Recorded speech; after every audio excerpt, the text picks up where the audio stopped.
Eu me chamo Joatan Nascimento, eu sou trompetista, sou alagoano de nascimento, vivo aqui na Bahia já há 33 anos. Para mim é uma honra muito grande hoje me considerar um baiano também. Amo essa terra, foi aqui que eu desenvolvi, né, muito do meu caminho artístico. E tenho muito a agradecer, né? Tenho filhos aqui, enfim. E sou músico da Orquestra Sinfônica da Bahia também há 32 anos. Vi essa orquestra passar por momentos dramáticos, né? Durante a sua história, momentos felizes. Vi muitos colegas entrarem, sair, alguns partiram para o outro plano, pessoas que deram também a sua contribuição para que a orquestra hoje esteja onde está, né? Tenho uma honra muito grande. Eu sempre que estou ali atrás tocando e às vezes contando as pausas, eu fico imaginando, digo, meu Deus, que privilégio, né? Fazer parte de uma orquestra sinfônica. Você ali no meio daquele conjunto de instrumentos, a gente ouve tanta coisa bonita, tantas soluções que os compositores acharam, descobriram, né, nas suas épocas. É um privilégio que eu gostaria muito de compartilhar com meus amigos, né, que não têm essa oportunidade. Eu sempre penso em levar alguns amigos ou criar uma rotina assim, de levar algumas pessoas para que sentassem durante o ensaio da orquestra, sentassem ali entre os instrumentos para sentir essa atmosfera, né, da orquestra. Então, essas lives estão sendo feitas, né, uma ideia brilhante da nossa orquestra, do nosso diretor, do nosso corpo administrativo, para que a orquestra se fizesse presente na vida de vocês, na vida do povo baiano, apesar desse isolamento, né, dessa pandemia que nós estamos vivendo. Eu não esperava viver para ver uma coisa como essa, né? Nunca imaginei. Mas também nunca imaginei que a nossa orquestra vivesse um momento tão bonito, né?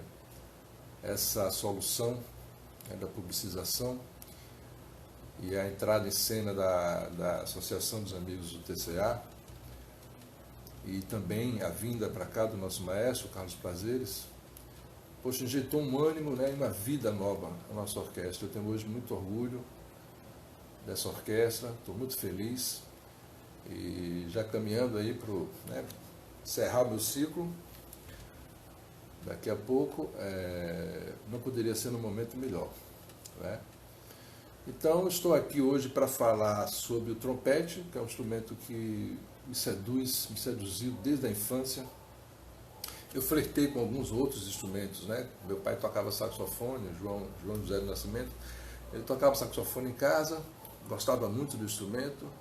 E o meu tio, que foi que me ensinou música, irmão da minha mãe, ele era trombonista, um músico excepcional. Ele perdeu a visão aos 2 anos de idade, mas estudou música, estudou pelo sistema de Braille, e foi ele que me ensinou música. Ele me ensinou a solfejar, ele me ensinou a ler partituras. É uma história muito bonita, uma história longa, talvez a gente tenha a oportunidade de falar sobre ela em outro momento. Mas ele me ensinou, e eu olhava para o trombone também, né, com aquele olhar bem positivo, para o saxofone também. E a primeira vez que eu ouvi um trompete assim, tocando no carnaval, eu fiquei apaixonado. Eu digo, bom, esse é o instrumento, né? E o papai já tinha comprado um saxofone para mim, tivemos que vender o saxofone para comprar um trompete. Então é um instrumento que eu tenho dedicado a minha vida, a minha energia, né, a minha criatividade, o pouco que tenho. E é o trompete que hoje faz parte da minha vida, eu diria que é a parte central, né, da minha existência. Hoje eu sou um trompetista, por essência. E tocar trompete na orquestra sinfônica é uma aventura muito interessante, né? É um instrumento de sonoridade muito potente, um instrumento que tem uma característica dentro do repertório, uma característica bem definida. É um instrumento que, desde a antiguidade, se tem notícias, né, de instrumentos de trompetes, e ele, durante uma boa parte da sua existência, aí pela Idade Média,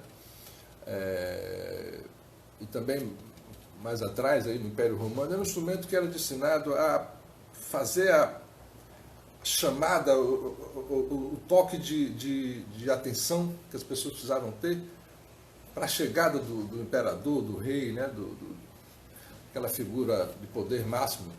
Então, um instrumento que servia para esse tipo de ocasião. E também nas corporações militares, né, havia um emprego. Mas o instrumento só foi adicionado para um aspecto musical, né, incorporado no conjunto musical, muito tempo depois. Né? Aí, pelo final da Idade Média, Renascença, o trompete entra num contexto musical. Fora isso, ele estava, né, a serviço desse contexto mais de chamada, né, dessa pompa, dessa característica para esses governantes, para esses reis. Mas não deixa de ser curioso que, apesar do instrumento ter entrado dentro de um contexto musical, ter passado a ser considerado um instrumento musical, ele conservou ainda essa característica. Né? E os compositores mantiveram essa essência do instrumento, né, nas obras todas que a gente conhece do repertório. Mas houve um período em que o trompete teve um apogeu, né, incrível. No período barroco, o trompete era um trompete natural, um trompete sem válvulas, né, diatônico. Ele não conseguia tocar as notas cromáticas.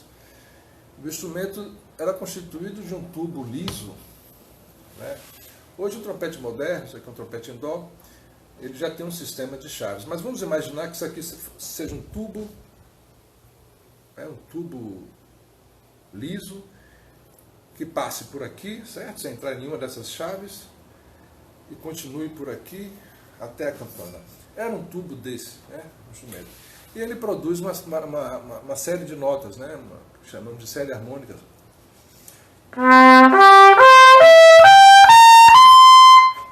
Uma série de notas. Né? E a partir dessa última nota que eu toquei, podemos tocar uma escala diatônica, né? Lá mais para o agudo. Então foi nessa região que o trompete começou a aparecer dentro do repertório barroco. E, incrivelmente, ainda com essas limitações, compositores como Handel, como Telemann, como Bach, Vivaldi, escreveram peças maravilhosas. Né? Os oratórios, as cantatas de Bach, as partes de trompete são incríveis de bonitas e são assim basilares, né, do repertório. É incrível isso. Mas um trompete liso, completamente sem chaves, né, sem recursos. Então, a partir da morte de Bach, aí, o final do barroco, esse tipo de estética cai um pouco em desuso, né, a música muda de feições, começa um outro período, o classicismo. E o trompete na orquestra é usado agora não mais como aquela exuberância, né, que foi o período anterior, mas ele foi usado em pares para reforços de funções harmônicas, Então, as partes de trompete nesse período, elas são bem mais simples, né? A escrita é bem mais simples do que foi no período anterior. E meu amigo Heinz, que é o primeiro trompete, sempre chama atenção para a diferença entre o simples e o fácil. Às vezes uma coisa muito fácil uma coisa muito simples não é tão fácil de tocar. Muito bem. Mas em final do século XVIII, um construtor alemão, ou austríaco, já não me lembro mais, Anton Weidegger, ele desenvolveu um instrumento com chaves, um trompete com chaves.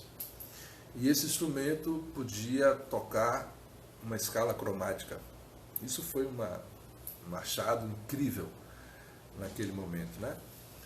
E para esse instrumento, o Joseph Haydn escreveu o seu concerto, Mi bemol, e o Hummel também escreveu um concerto. Só que o Hummel escreveu esse concerto para trompete em Mi.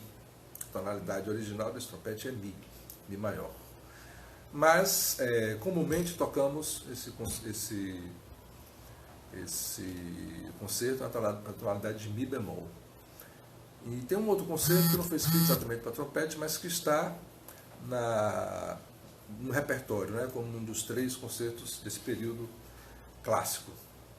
Então esse trompete de Chaves ele vingou um pouco, mas principalmente nesse aspecto como solista, mas ele não chegou a fazer parte, né, das orquestras. Mais ou menos aí comecinho da segunda década do século XIX, um grande construtor de instrumentos, um gênio, inventor, Adolph Sax, inventou um instrumento para o qual ele colocou essas bombas, né? Eu vou pegar esse instrumento aqui para mostrar para você, que é o cornet a pistão. Cornet a pistão. Essa é a versão moderna. Eu tenho um instrumento antigo dele, mas esse é o cornet. E ele soa muito parecido com o trompete, né? E a grande diferença, em termos de construção, está aqui nos tubos, na forma como os tubos são pensados, né? O trompete, ele, na maior parte do seu tamanho, o tubo é cilíndrico, né? Isso gera um som mais brilhante, um som mais potente. Já o cornet, ele tem uma parte cilíndrica bem menor, mais ou menos até aqui, e a partir de todo o resto o tubo é cônico. Isso promove uma sonoridade diferente. O bocal também, né, diferentemente do bocal de trompete, o bocal de trompete é bem mais raso, o bocal do cornet é bem mais profundo, né? Isso também ajuda a promover uma sonoridade bem mais aveludada, né? Vou tocar aqui os dois, um pedacinho de alguma coisa aqui nos dois, para vocês sentirem a diferença no som.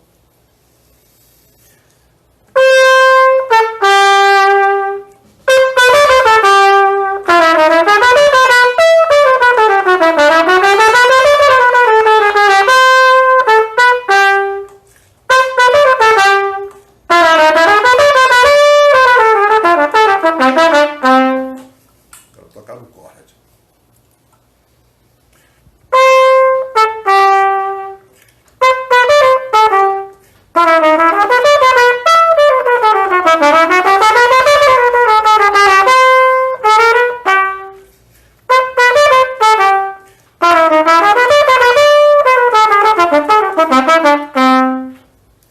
São sonoridades bem diferentes, né?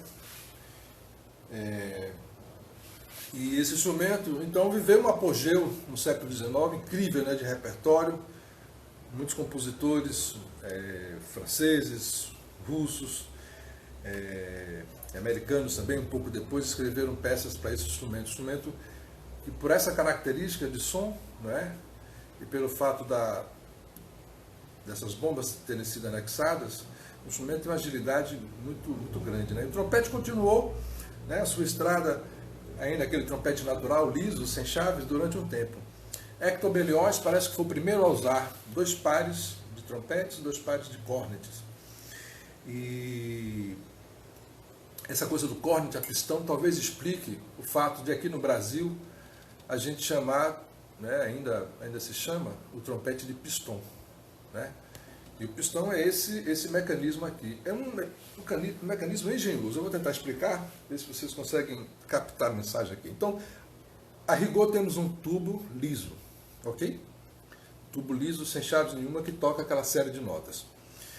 Cada vez que se aperta uma dessas chaves, um desses pistões, se abre um outro tubo, ok? Um tubo a mais. Então, abrir um tubo a mais, o instrumento fica um pouco maior. Então, vamos lá. A primeira posição é essa toda solta, né? Sem apertar nada, temos a série harmônica.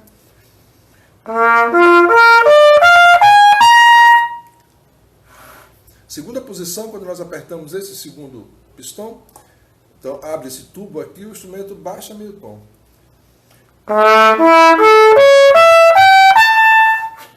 Ok? Terceira posição, nós apertamos esse outro pistão, abre um tubo já maior do que esse aqui. Então, baixamos um pouco mais, né, o tom.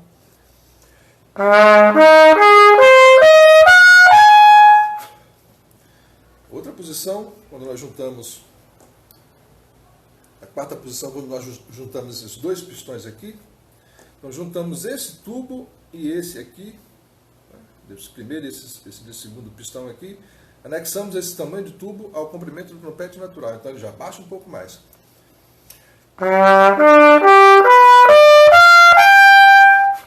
Ok? Uma outra posição, quando nós apertamos esses dois aqui, aumenta mais o comprimento. Esse tubo maior que se anexa e esse daqui menor.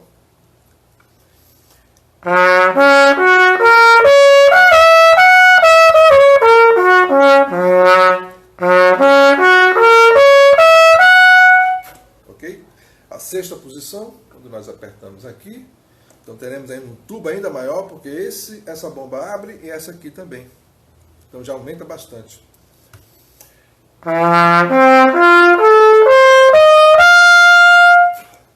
E a sétima posição, quando nós apertamos todos os três pistões.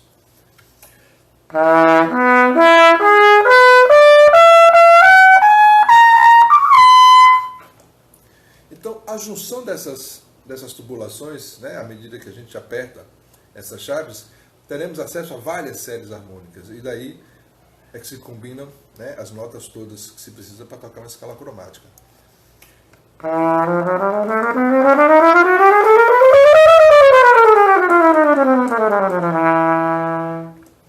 Então, cada posição, a gente pode tocar uma série de notas, né?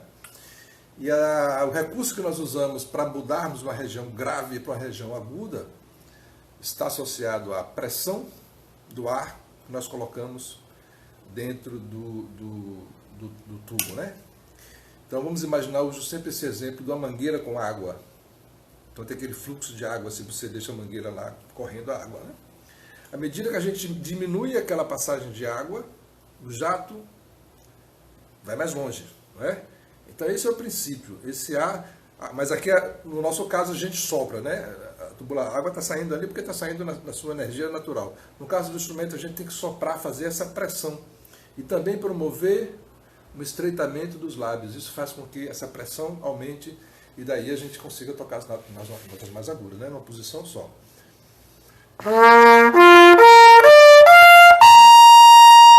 Temos que mudar essa pressão, ajustar. Mas é também um tiro no escuro, né? Porque a gente, como não tem nenhuma referência a não ser essa, é preciso um treinamento muito grande para acertar a nota que se deseja, né? Imagina a orquestra, o maestro está ali, baixa a mão e você, pá, acerta, ou erra. E quando erra, o trompete tem essa característica. Todo mundo ouve. Se você toca ali no TCA, o cara da banca de revista do outro lado da praça ouve, porque denuncia. A gente grava, né, uma espécie de memória muscular, uma memória do som, da pressão. Igual o jogador de basquete, né, quando joga a bola ali, ele já sabe a medida da força que ele tem que empregar para que a bola caia. Então esse instrumento teve um apogeu muito grande, né, durante essa boa parte do século XIX e um bom pedaço do século XX. Os primeiros músicos de jazz tocavam cornet. Louis Armstrong tocava cornet, o seu mentor, Joy King Oliver, também tocava cornet, né? Ele só a partir dos anos 30 que passou para o trompete. E Louis Armstrong tocava um trompete muito parecido com esse aqui que eu vou mostrar a vocês. Um modelo muito parecido. Era um modelo francês, o dele era um modelo Selmer. Esse é um modelo Antoine Courtois, trompete antigo, da década de 50. Mas é muito parecido com o modelo que Louis Armstrong tocava, né? Por incrível que pareça, esse instrumento funciona muito bem hoje e é uma raridade, né? Pelo tempo e pelas condições. Então foi nesses instrumentos que, como esse, que Louis Armstrong, Harry James, aqueles trompetistas famosos aí da primeira metade do século XX se firmaram, né? Tocando. É um instrumento bem interessante, o desenho dele, esse afastamento aqui das máquinas em relação à curva da campana. É bem ressaltado aqui. Muito bem. Para completar essa história do Adolphe Sax, então, ele criou uma série de instrumentos com essa característica, e o primeiro deles foi o cornet, né? Esse instrumento aqui que eu mostrei para vocês. Um outro instrumento dessa mesma família é o Flugelhorn, que é um instrumento também muito popular hoje. É um instrumento também afinado em si bemol, na mesma tessitura do trompete, desse cornet que nós estamos aqui mostrando. É um instrumento muito interessante, um instrumento também muito usado em banda. É um instrumento de sonoridade bem escura, né, bem macio, e ele tem, com relação ao tubo, né, ele tem apenas esse pedacinho aqui cilíndrico. Isso é muito pouco em relação ao tamanho do trompete, né? O trompete é desde aqui do bocal até aqui né, antes de entrar no terceiro pistão. É um pedaço muito grande de tubo cilíndrico. No flugelhorn é apenas esse pedaço aqui. Todo o resto, a partir daqui, é um tubo cônico que vai se abrindo. E o bocal também é muito parecido com o do cornet, né? Então tem uma solenidade muito, muito interessante, muito bonita. Na música popular, no jazz tem se usado bastante, né?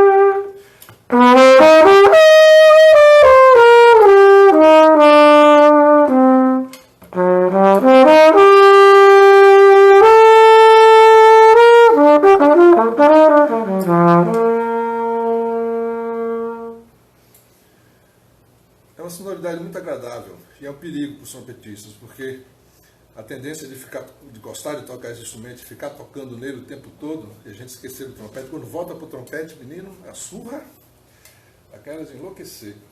Mas é um instrumento muito popular hoje, não é? E geralmente os trompetistas que tocam um repertório de música popular têm, né, à mão esse instrumento. Um outro instrumento dessa mesma família que o Adolphe Sax pensou é o alto horn, que por acaso tem um aqui. Por acaso não, comprei mesmo querendo comprar, não foi nada de por acaso. Esse instrumento é muito popular nas bandas, né?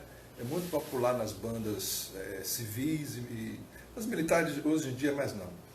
Mas é um instrumento armado em Mi bemol, né? E ele está na região contralto, né? O trompete está numa região um pouco mais aguda, do soprano. Mas o alto horn é esse instrumento aqui, que tem uma série de apelidos, né? Chamam de Maria Chiquinha, chamam de Cachorrinha, tem vários. Eu sempre achei isso uma injustiça com o instrumento. O instrumento tem um som belíssimo, ele não tem muita embocadura para tocar, mas é um instrumento que é da mesma família, foi feito no mesmo projeto que o Adolphe Sax desenvolveu para esses pistões aqui. Vou tentar soprar alguma coisa aqui para vocês.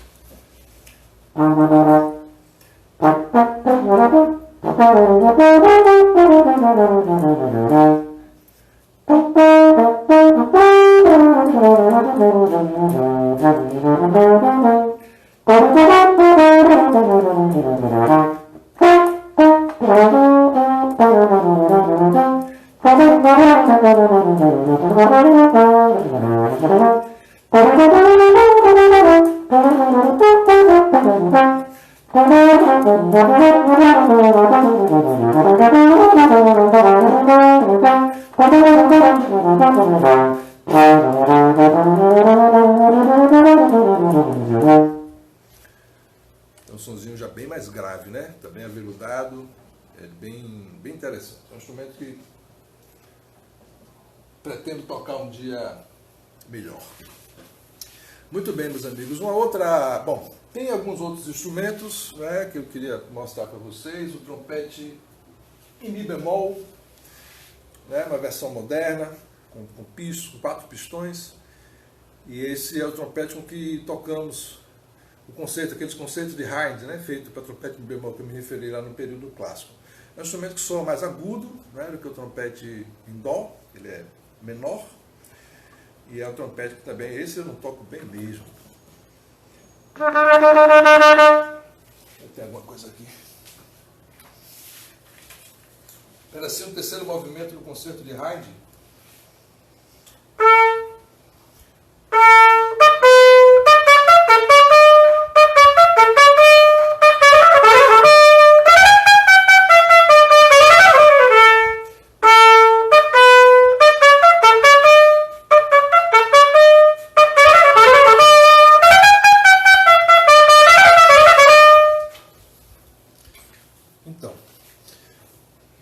essa característica, né, é um instrumento também que alguns trompetistas usam para tocar algumas partes de orquestra, né? Eles, instrumentos mais modernos, têm uma sonoridade bem potente. Antigamente os instrumentos eram bem menorzinhos, então, questão de volume, o instrumento não rendia tanto. Mas essas versões mais modernas têm também facilitado a vida de muitos primeiros trompetes em orquestra por aí, porque ele permite tocar com facilidade algumas passagens bem complicadas, né? E seriam muito mais complicadas de tocar num trompete em dó, trompete em mi bemol. Para aquele repertório que eu falei de Bach e do período barroco, uma versão moderna de instrumentos são esses pequenininhos aqui, chamado trompete piccolo, né?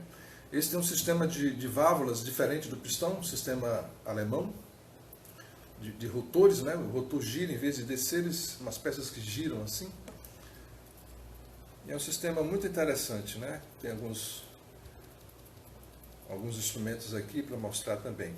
Então, esse instrumento situa-se numa região bem aguda. Eu vou tocar só um pouquinho aqui para vocês sentirem a sonoridade.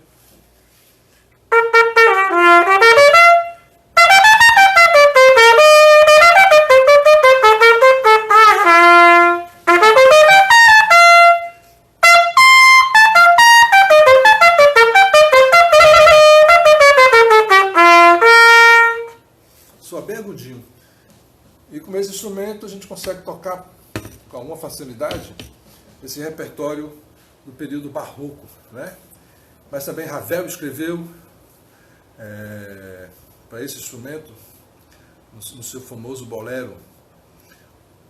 E é uma parte difícil, que você espera todo o bolero acontecer, para lá no final entrar num tutti, com toda a orquestra, você com um instrumento desse tamanho, que ele soa muito pequeno, e aquele mundo, a percussão ensandecida, os metais enlouquecidos, todo mundo, cordas, crinas rasgando, todo mundo se acabando lá, e o cara entra para fazer a parte com um instrumento tão pequenininho. Dá uma pena, mas enfim.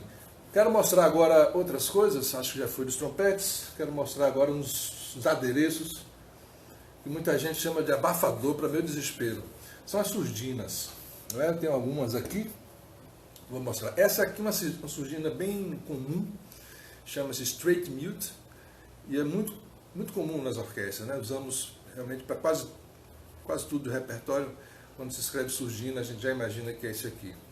Tem um solo, né, do bolero que eu vou tocar para vocês aqui, que se toca com essa surdina, bolero de Ravel.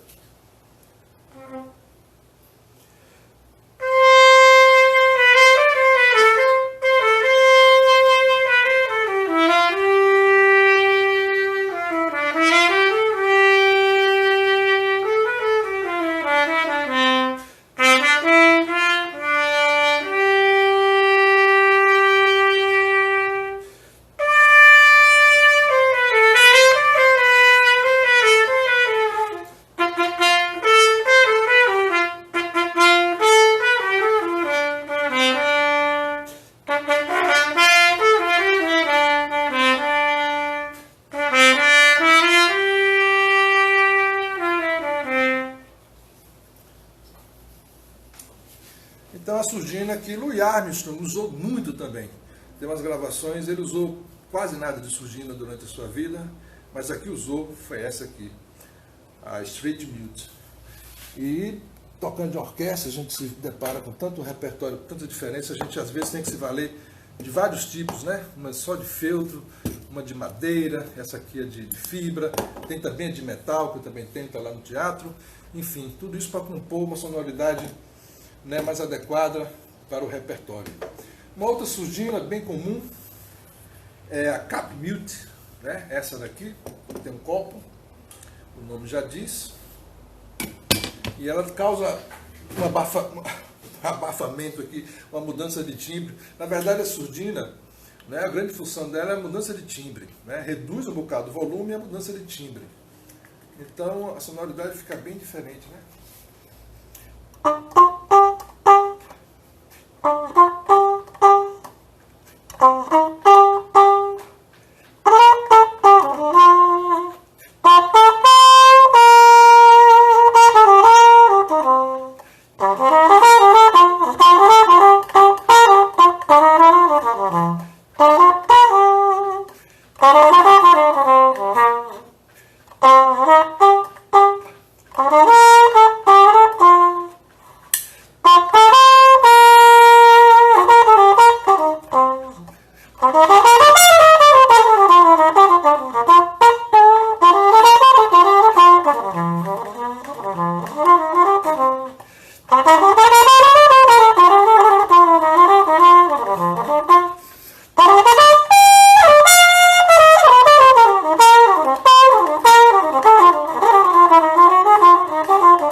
som gostoso, né? Bem interessante.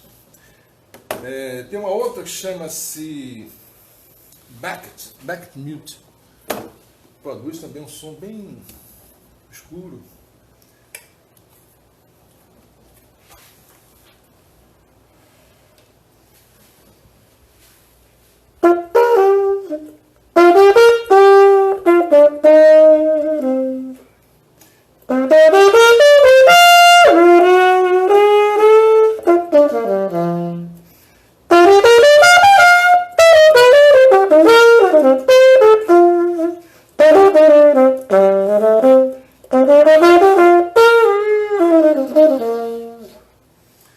Bem interessante, né? A sonoridade dela também. Tem uma outra aqui. Essa Velvet Tone. Que é uma surdina também que promove uma outra mudança de timbre.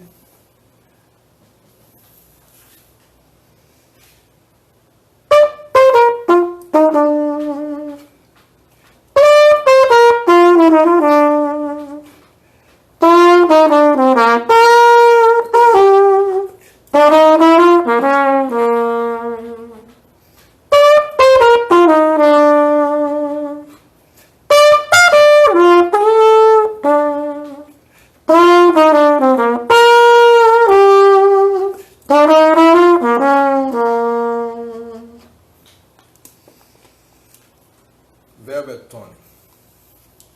Muito bem. Tem uma que a gente chama de wah-wah. E ela, na verdade, são duas surdinas, né? Também tem a diferença de material, né? Como eu mostrei na Straight. Essa de alumínio, essa de cobre. É uma surdina bem interessante, porque tem um lado bem humorístico dela.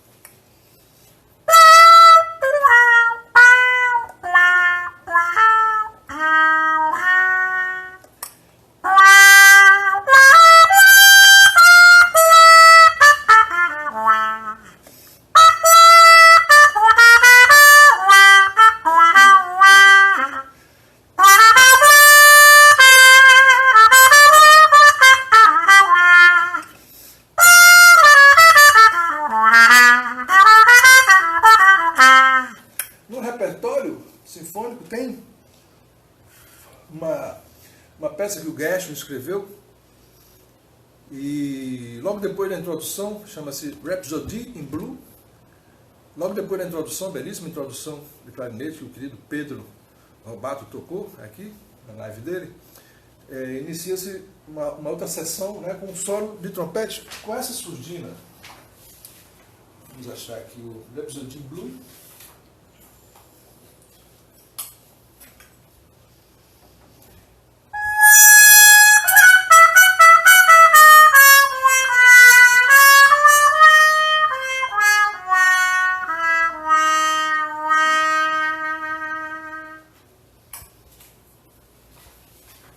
Então, se estiver tocando em orquestra, tem que ter uma bichinha dessa aqui para tocar esse solo, senão não vai funcionar.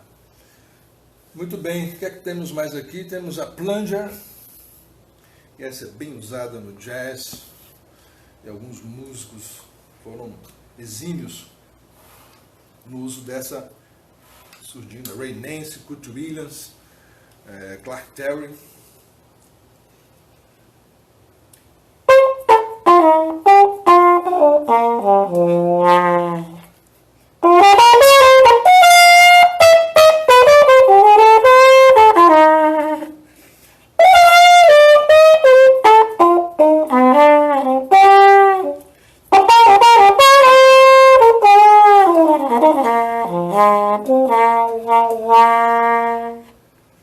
É bem interessante, né? Bem interessante. Gente, acho que excedi muito o meu tempo. Vou encerrando porque eu não sei, acho que já passei bastante do tempo. Enfim, é um panorama bem sucinto, bem rápido, né, sobre o trompete. Tem muita coisa aqui no repertório que não sei se dá tempo de tocar, talvez não dê. Algumas fanfarras, alguns trechos, né, do repertório. tem um solo, apesar dessa característica do repertório, né, ser tão fortemente relacionada a essa estética, por exemplo, uma coisa como essa aqui, no Rossini, William Tell.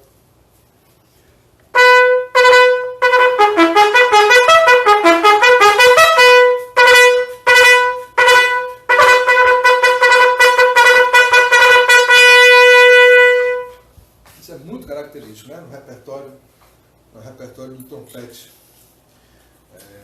Coisas que a gente tem que estar pronto, né, para tocar sempre. Ou, por exemplo, aqui a cavalaria.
Muito característico, né, do repertório, da estética do instrumento.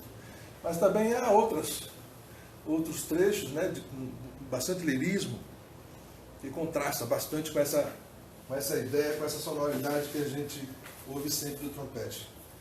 Por exemplo, aqui a Sinfonia número 2 de Sibelius, segundo movimento, é um solo muito bonito, né, que é bem melódico também.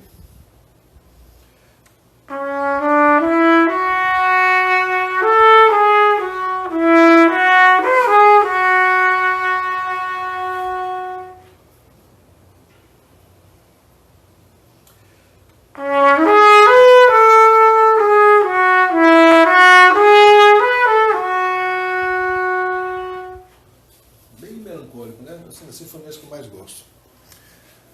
Ok, então não deu para mostrar tudo, o tempo é curto, mas enfim, temos uma outra live, né, no sábado. Temos uma outra live no sábado e a gente vai talvez tocar um pouquinho mais.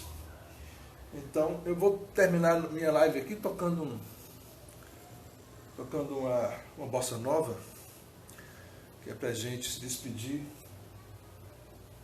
né, homenageando aqui o nosso Tom Jobim, nosso compositor, nosso mestre. Eu vou tocar aqui para vocês uma peça dele. Qual que eu toco, hein? Corcovado, Wave, vamos de Wave, né? Eu vou tocar no Flugel para a gente se despedir nessa live nossa aqui.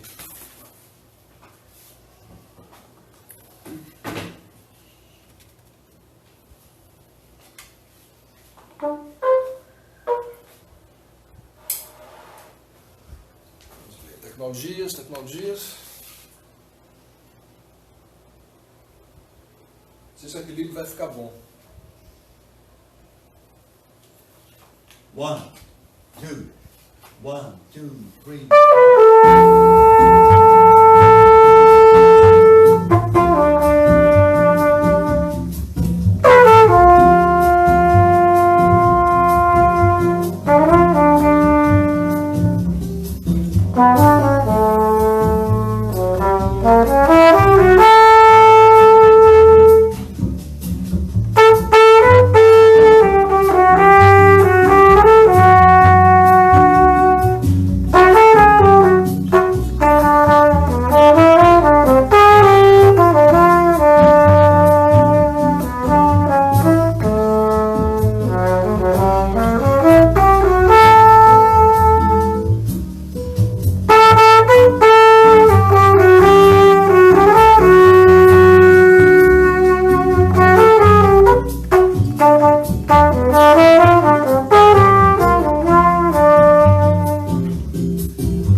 One, two. Segura, segura, segura.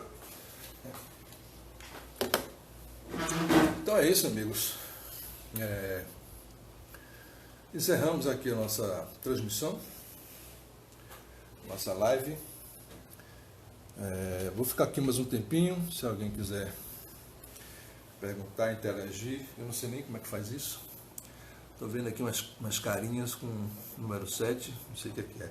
Ver se a Aline me socorre. E aí eu queria avisar vocês que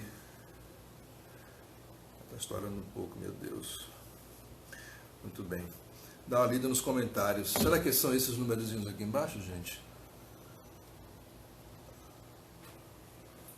Não, não, não.